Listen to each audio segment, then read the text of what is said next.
CS meluncurkan buku Jokowi's White Paper. Apakah buku yang diklaim merupakan karya ilmiah ini adalah upaya Roy CS melawan upaya hukum dari pihak Jokowi?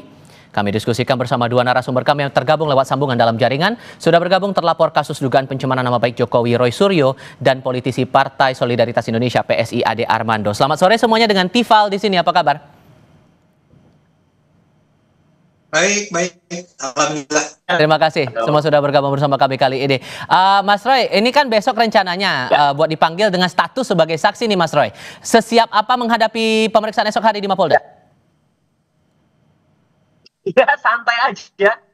Dengan santai aja, dan yang menarik saya besok diundang selaku saksi ya dalam kasus ini. Tapi besoknya lagi Kamis saya hadir juga di Polda Metro Jaya, tapi selaku ahli. Ya, ahli dalam perkara yang lain. Jadi biasa saja kalau diundang ke Polda Metro Jaya itu nggak ada hal apa-apa, dan artinya besok karena sudah sesuai dengan komitmen saya akan datang, ya saya datang aja gitu sesuai dengan undangan jam 10.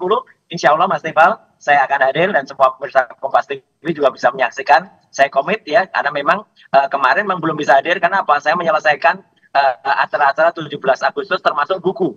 Nah, ini saya pegang ini versi. Oh, itu soft file-nya ya? Ya. Versi ya ini satunya udah ada versi e-book dari buku Jokowi's White Paper yang ada, dan versi hard kopinya juga nanti insya Allah sudah mulai akan tersedia mulai tanggal 27 Agustus ya 2025 yang akan datang. Itu Mas Tifal. Tapi apa, nah karena Anda sudah menyinggung masalah buku Jokowi's White Paper ini, apa sebetulnya membedakan dengan isinya itu? Apakah yang selama ini Anda umbar di publik, apakah sama semua seperti isi di buku atau ada hal yang lain di situ yang jadi pembanding? Oke, jadi buku ini akan diawali dengan penjelasan saya soal kapan pertama kali isu ijazah ini muncul ya, atau isu ini muncul, bukan hanya isu ijazah, tapi sebuah isu yang pada tahun 2013 itu terjadi di salah satu kampus, di kampus Universitas Islam Indonesia, dan waktu itu Pemret sekarang ya, Pemret Kompas TV sekarang ya, yaitu Bu Rosiana Silala itu menjadi moderator dari sebuah acara yang namanya Memimpin dengan Hati, Dirut Memimpin dengan Hati. Nah itu, jadi artinya itu ada Prof. Mahfud, ada kemudian juga Buya Syafi'i Ma'arif, ada juga Jokowi. Waktu itu mereka diskusi, dan ini diskusi di kampus loh ya. Jadi kalau ada orang bilang kalau itu candaan, saya kira itu nggak candaan. Karena itu kampus dengan serius, Jokowi mengatakan bahwa IPK-nya adalah di bawah 2. Nah setelah itu orang mulai bertanya-tanya, kok bisa ya IP di 2 di kampus Universitas Gadjah Mada itu lulus gitu lah. Nah artinya kemudian orang mulai nih banyak kemudian melakukan analisis, termasuk dalam buku ini saya tulis perjalanan panjang seorang Bambang Trimulyono, dan juga ketika yang pertama, kemudian ada juga ketika kasus yang kedua Bambang T dengan Gus Nur ya, itu juga ada, dan kemudian juga dengan ketika pertama kali ijazah itu fotokopinya itu ditampilkan oleh seseorang yang namanya oleh Dekan Fakultas Kehutanan Pak Sigit Sunarta, tahun 2022. Kemudian ketika Dian Sandi posting itu semua lengkap, dan kalau yang selama ini mungkin orang membacanya terpotong-potong atau terpatah-patah ya Mas Tifal dan juga pemirsa Kompas, itu kita akan lihat dalam buku itu detail banget, rinci banget, sesuai dengan semua bukti-buktinya, bahkan link-linknya pun kami masukkan. Kalau ada video, link videonya juga kami tuliskan, dan itu panjang, ditulis dengan sangat komprehensif, bahkan dokter menuliskan rumus-rumusnya gitu. Tapi di sisi lain kalau Anda menangkapnya Bung Ade, buku yang diterbitkan oleh Bung Roy Suryo CS ini sebagai bentuk transparansi karena dasarnya ilmiah, atau ada upaya untuk menyudutkan posisi Pak Jokowi? Ya gini, kalau disebut sebagai karya ilmiah ya maka dia seharusnya memang memenuhi syarat-syarat sebagai sebuah karya ilmiah ya. Apa itu? Misalnya kita harus baca, misalnya pertanyaan penelitiannya apa sih? Apa yang berusaha dibuktikan dari sebuah karya ilmiah tersebut?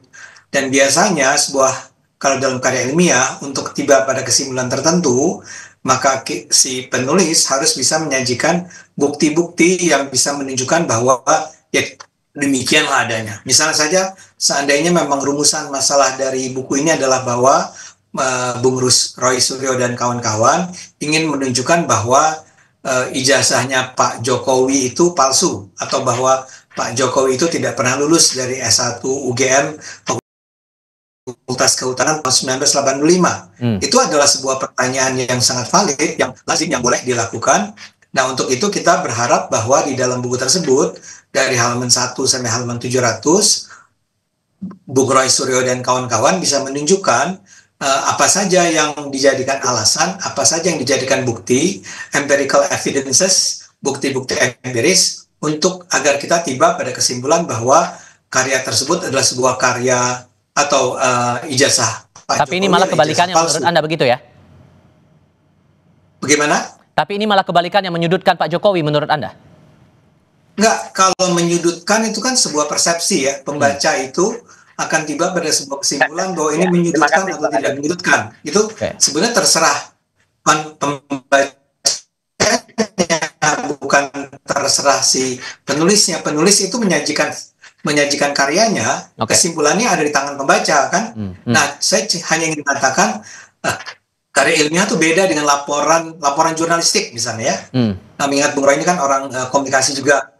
Kalau laporan jurnalistik kan lebih ke deskripsi tentang apa yang sudah terjadi ya. Dilaporkan, di cover, diliput gitu ya, tentang pada tahun sekian terjadi ini, pada tahun sekian terjadi itu, pada tahun sekian terjadi itu, tanpa kemudian memang ada kewajiban bagi sebuah laporan jurnalistik di ujungnya untuk tiba pada sebuah paparan atau analisis mengenai bukti-bukti yang mereka ajukan. Oke, yang kami juga mau konfirmasi, sorry saya potong Bung Ade. Kalian mau konfirmasi juga begini, karena kan PSI sudah mengeluarkan pernyataan juga ya, karena buku ini di soft launching saat itu di Kompleks UGM awalnya, tapi kemudian ada dari pihak penyelenggara acara, kemudian membatalkan event yang dibuat oleh Bung Roy Suryo CS, dan PSI mendukung sikap UGM itu karena dianggap penyelenggara acara dinilai tidak transparan sejak awal, tuduhannya begitu. Apa sebetulnya yang Anda tangkap atau Anda ketahui soal ketidakterbukaan pihak Roy Suryo CS terhadap UGM ini? Saya tidak tahu persis karena saya tidak mengikuti langsung apa yang terjadi saat itu di UGM ya. Apa alasan UGM sampai kemudian meminta agar itu dipindahkan tempatnya ya. Tapi barangkali ya, lagi-lagi saya minta maaf kalau saya salah. Ini ada kaitannya dengan misalnya anggapan atau barangkali. Misalnya begini, saya itu tidak pernah baca karya ini ya, Jokowi's white paper ini kan yang 700 halaman. Nah, pertanyaan saya adalah apakah pihak UGM sudah membacanya atau belum? Bisa saja kan kalau ketika mereka sudah membacanya dan mereka menganggap kalau ini tidak bisa memenuhi syarat-syarat sebuah laporan ilmiah, itu tidak pantas dilakukan. Bung Roy. Saya ingin katakan adalah terserah sebetulnya pada UGM-nya.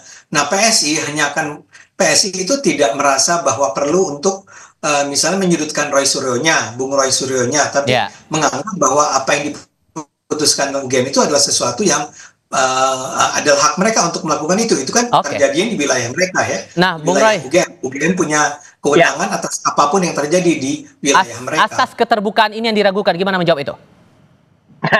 Saya kira PSI nggak usah ikut-ikut ya gitu, karena meskipun simbol partainya ganti gajah, tapi gajah itu nggak ada hubungannya. Saya nggak ngerti kenapa Bung Roy harus mengatakan kami tidak perlu ikut-ikut. Kami adalah sebuah partai ini antara internal memang mendukung Pak Jokowi. Ini antara internal dari kami.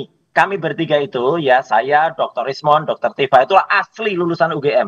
S1 kami, S2 kami UGM. Lalu kenapa? Kalau Anda asli lulusan UGM? Asli lulusan UGM, ini orang PSI itu lulusan UGM atau enggak? Ya, nggak ada urusannya. Nggak ada urusannya. Kalau kalian adalah lulusan UGM, lalu kenapa? Ya nggak ada kepentingan kok ngomong nih, ember aja, ngawur aja bikin ngomong. Ini urusan internal UGM. Urusan internal UGM ya. Anda juga sebenarnya nggak berat lagi ngomong, masih TSK kok ngomong gitu loh. Jadi artinya kan komisaris mulai mengada-ada. Kembali ke pertanyaan saya Mas Roy. Ini ya ada keraguan lagi dengan buku yang Anda buat dan teman-teman itu, gimana ngejawab itu? Dan kemudian harusnya masih TSK lagi. Ini kayak persis kayak Roy. Bung Roy, kembali ke pertanyaan saya. Itu menjawab keraguan itu gimana caranya?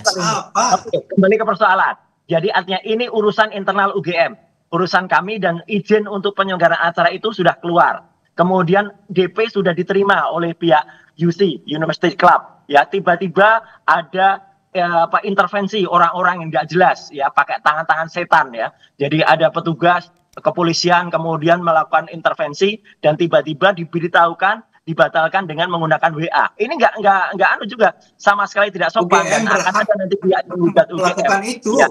Oke, dan makanya Ini kami wilayah juga UGM. mengadakan acara di Siapa kafe yang Anda? kafe itu kafe umum yang biasa dan nggak ada soal, dan nyatanya acara itu diselenggarakan dengan baik dan seluruh Indonesia sekarang, seluruh dunia juga bahkan sekarang mulai melihat nih, beritanya menyebar. Sebuah acara di kampus yang tiba-tiba kami membayar tempat itu, kami membayar sewanya, dan kami pesan makan minum, tiba-tiba dimatikan listriknya, tiba-tiba dimatikan AC-nya. Ini kan Itu jelek hak banget secara UGM. demokratis. Iya, secara Itu hak demokratis jelek UGM. banget nih, Bang Ade. Ini Enggak ada juga demokratis. iya, Oke. itu Adalah UGM hak nggak UGM untuk menentukan jadi apa ya yang enggak, boleh dan tidak boleh ini kasar terjadi. kasar kampungan ya. Apa yang dilakukan UGM dan akan ada gugatan nanti ya Kalau dari pihak kemudian kami. ada yang Jadi protes artinya dengan isi buku ini, Mas Roy, dan kemudian ada mungkin terserah. saja kemudian Kalau ada Pak protes Jokowi dengan merasa isi buku, tidak suka atau ada yang keberatan dengan isi buku itu dan kemudian Anda dituduh melakukan fitnah, Anda siap nggak menghadapi itu? Oh iya, kalau keberatan dengan isi buku, ini negara demokratis, Mas Tifal. Silahkan tulis buku juga, gitu loh. Di mana-mana orang keberatan dengan tulis buku. Keberatan dengan seminar, bikin seminar lagi, gitu loh. Ya kan, keberatan terus ngomong-ngomong nggak jelas, gitu loh. Gitu, apalagi dengan apa namanya, dengan kemudian lopar lapor, ini negara apa gitu, lopar lapor, dan saya malah melihat nih, Mas Tifal, kalau di pemerintahan Pak Prabowo malah justru terjadi sesuatu kayak zaman Restim Soeharto dulu ya. Orang bikin buku, bahkan orang baca buku itu kemudian dikriminalisasi. Nah, ini buruk banget ya gitu yang terjadi. Jadi kita lihatlah persepsi masyarakat juga, ini tagar di semua sosial media bahwa namanya ada apa namanya launching soft copy soft launching, kemudian tiba-tiba lampu dimatikan. Sisi lainnya, oke. Saya sebagai lulusan asli UGM menyesal sekali gitu loh sikap UGM kayak gini. Tapi ya biarlah masyarakat yang menilai. Kita kembali ke kasus hukum atau proses hukum yang berjalan di Mapolda, Bung Ade. Kalau Anda cermati, ini kan status hukumnya sudah naik ke penyidikan. Bung Roy Suryo dan beberapa pihak yang terlapor sudah jadi saksi di sini. Menurut Anda ada kemungkinan tidak buat mereka naik status jadi tersangka atau ada tersangka lain di balik ini? Jawabnya nanti, kita jeda sebentar. Kami segera kembali.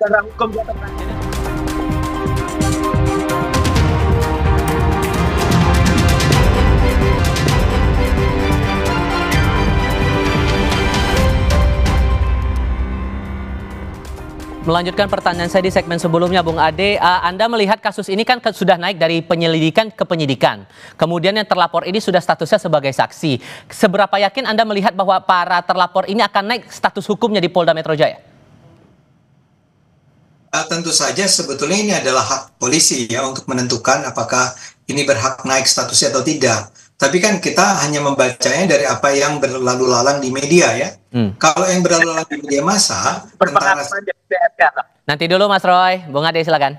Ya, gini, terasa sekali bahwa apa yang dituduhkan oleh Bung Roy Suryo dan kawan-kawan itu memang tidak berdasar ya. Tuduhan mereka bahwa ini adalah sebuah ijazah palsu itu sangat lemah bukti-buktinya ya. Buat saya yang penting adalah bukti-buktinya. Nah, kalau memang sudah lemah bukti-buktinya dan bahkan ketika Bung Roy diminta untuk tarik aja deh pernyataannya, minta maaf, tapi beliau menganggap bahwa itu tidak akan mereka lakukan karena mereka merasa sangat yakin bahwa ini adalah sebuah ijazah palsu, maka itu adalah hak mereka. Nah, sekarang tinggal polisi kalau mereka memang menemukan bukti-bukti yang menunjukkan bahwa pernyataan yang berisi tuduhan bahwa ini ijazah palsu itu adalah sesuatu yang benar adanya, bahwa memang pernah dinyatakan oleh Bung Roy atau oleh Bung Risman atau Dr. Tifa, maka wajar sekali kalau itu dinaikkan ya menjadi para tersangka di pengadilan ya. Tinggal di pengadilan itulah kemudian dibuktikan bahwa benarkah sebetulnya tidak pernah ada yang namanya ijazahnya Pak Jokowi. Kita hormati saja proses hukumnya. Bung Roy, ini posisinya terancam nih sedikit banyak ya? Ya nggak apa-apa, itu pengalaman pribadinya Bang Ade kan, pernah TSK kasus penodaan agama, terus kemudian memang pernah SP3 tapi kemudian dipraper jalan lagi TSK. Nggak apa-apa ya gitu. Dia ngomong apa ya ini? Itu dengan teman-teman. Anda tuh ngomong apa ya? Dan kasus apa ini? Ya, jangan membohongi rakyat. 2015 Anda sudah TSK ya. Kasus kemudian apa? Tiba-tiba kasusnya diberhentikan. Kasus apa? Kasus pencemaran, penodaan agama. Apa? Penodaan agama jelas betul. Nanti malam saya ungkap. Kasus apa? Ya, gitu. Oke, coba balik ke pertanyaan saya tadi. Gitu. Oke, gini, Bung Roy. kembali ke kasus. Jadi, Bung Roy, ini fokus ke pertanyaan saya tadi, ayo. Kalau UGM itu memang berani dan tegar. Kemarin itu santai aja gitu. Kalau mereka memang benar bahwa ijazah Jokowi itu benar, ya mereka nggak usah ngeributin ada orang meluncurkan karya ilmiah tentang buku, ya, dan buku itu sangat ilmiah, 700 halaman, dan kemudian kami tulis dengan kaidah-kaidah, ada jurnalistik, ada edukatif, dan juga ada juga kajian Dr. Tifai tentang behavioral neuroscience, ya itu clear banget gitu. Jadi artinya boleh kita lihat ya nanti pada saat perjalanannya itu di penyidikan, kalau penyidik itu jujur, kalau penyidik itu dia memang benar-benar menggunakan hati nurani, ya itu akan terbongkar dan seluruh rakyat Indonesia akan melihat ya bagaimana mulai dari kasus yang sangat memalukan kemarin ya, penyabotan ya atau pembegalan diskusi di UGM ya, sampai dengan besok akan terbongkar semua, dan UGM pun juga akan melihat ya. Dan kemarin banyak banget dosen yang datang di acara diskusi itu, di acara launching itu, mahasiswa juga banyak, dan mereka mostly sepakat ya dengan apa yang ada. Dan ada satu ahli yang kemudian kemarin dihadirkan oleh pihak lawan, diem aja, dia nggak bisa ngomong apa-apa, malah Bung Ade, pergi aja dia. Bung Ade, menurut Anda bukti apa yang tidak terbantahkan dari kasus ini menurut Anda? Ya, saya nggak tahu, mereka ini sangat ngotot bahwa ijazah itu palsu.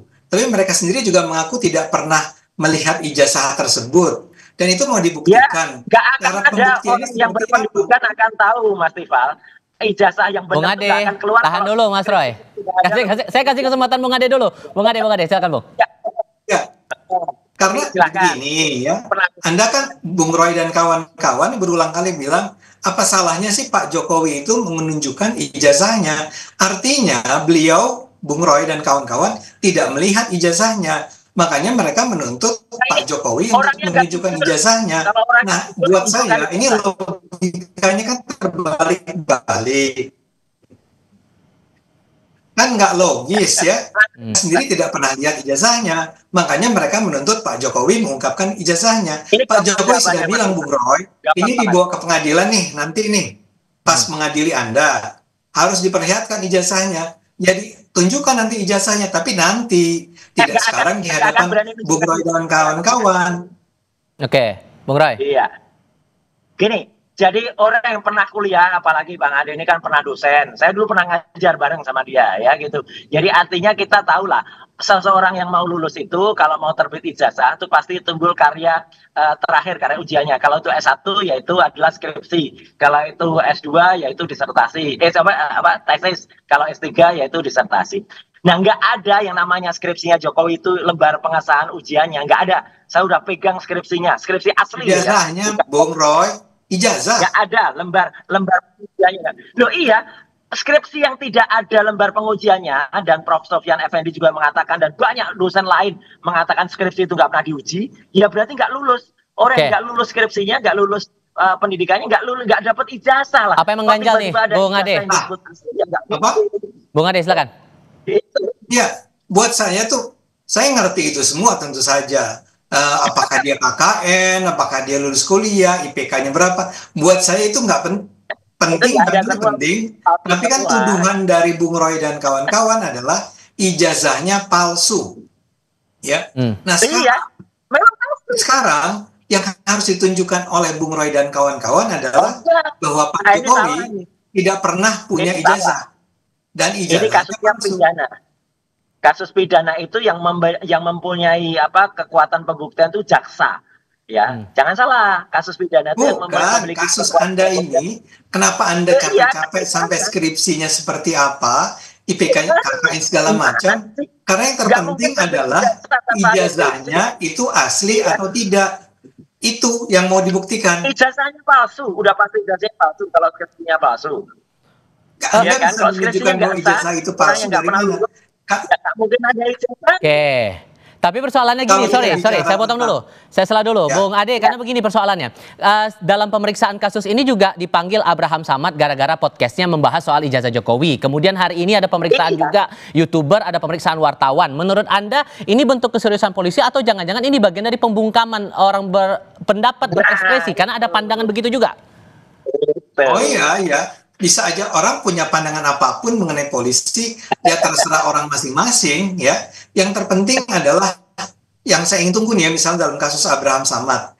Abraham Samad tuh pernah bilang apa sih mengenai Pak Jokowi sehingga dia sekarang menjadi salah satu pihak yang mungkin menjadi terlapor dalam hal ijazah Pak Jokowi.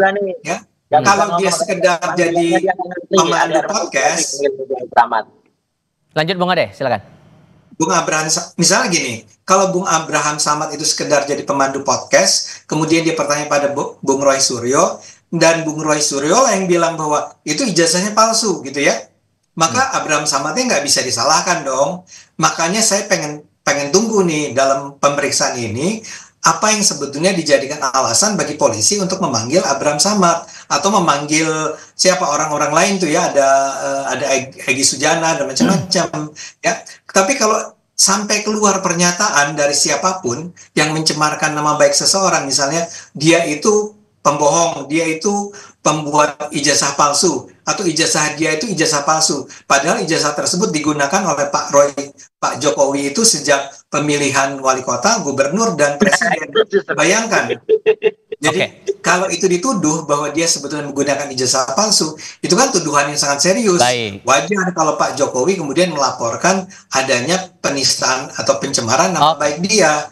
Nah, buat saya yang terpenting nih sekarang kita tinggal nunggu ya. Saya sendiri belum baca kan bukunya Pak Bung Roy. Belum baca.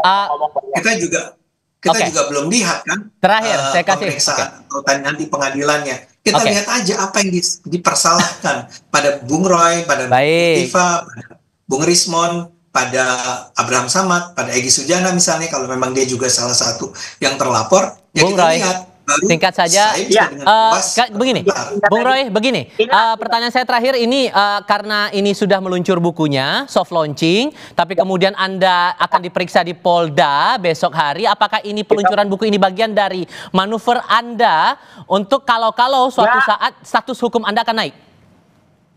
Nggak ada hubungannya, nggak ada mau periksa besok sebagai saksi atau lusa saya sebagai ahli di kasus yang lain ya, di Polda juga ya, nggak ada hubungannya dengan buku ini ya. Buku ini murni ilmiah, kapanpun bisa kita terbitkan, kapanpun bisa kita lakukan ya, nggak ada hubungannya dengan Jokowi gitu loh, makanya dengan pembahasan dengan kasusnya Jokowi. Kalau buku ini memang kita harus membongkar ya segala kepalsuan yang ada pada orang yang pernah tiba-tiba menggunakan ijazah yang tidak jelas nggak ada skripsinya itu palsu. Kalau tiba-tiba ijazah. Yang kedua adalah soal Abraham Samad, saya komentar sedikit Bang Ade. Pemeriksaan Abraham Samad itu juga salah ya. Abraham Samad itu diperiksa untuk peristiwa di Lokus dan Tempus itu tanggal 22 Januari. Baik. Itu Abraham Samad belum ngapa-ngapa tanggal 22. Jadi Polda ini juga nggak profesional. Besok akan saya jawab semua itu pada saat pemeriksaan. Bung itu, Roy, Bung Ade, terima kasih banyak sudah berdiskusi bersama kami kali ini. Sehat selalu semuanya. Selamat sore. Terima kasih. Berita lain hadir sebentar lagi, demo